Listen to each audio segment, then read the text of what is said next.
Brad Williams, Excel Prime. Here we have an example where we're going to use conditional formatting and it'll be based on another column. We have a product. We had sales last week of this range, and then we have sales highlighting what we sold this week. And what we want is if sales are greater this week than last week, highlight that range.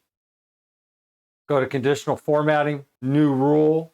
In this case, we already have a rule. So we'll go to manage rules. What we'll do is, in this case, you'll see that if the range is not highlighted and you went into manage rules, it's going to show no information. We have to close this, highlight the original cell that you formatted, go to conditional formatting, go to manage rules, and here's the rule. And what we did, we went in to new rule. We said use the formula to determine which cell to format. We entered D5 is greater than C5, change the color. That's what we did. Go to formula, go to cancel. We're going to edit rule.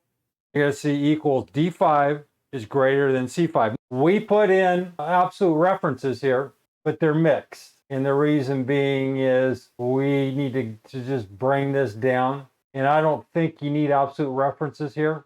Absolute references are not necessary. I went back and I changed this. You can see the formula D5, C5, and the range is absolute. That's a default on part of Excel. But if we close this and we go to any particular cell, we hit manage rules, you're going to see D5 is less than C5. And it defaults. It just brings us down. Edit rule, C5 greater than 5. All right. Go into here, hit conditional formatting, manage rules, and you'll see that the range here, D5 to D13 represents D5 to C5, and then the conditional format is automatically copied down. And in terms of the color, you can go in and you can edit and hit the format, and you can change this to whatever color you want. That's a quick review of conditional formatting. Brad Williams, Excel Prime. Thanks for watching.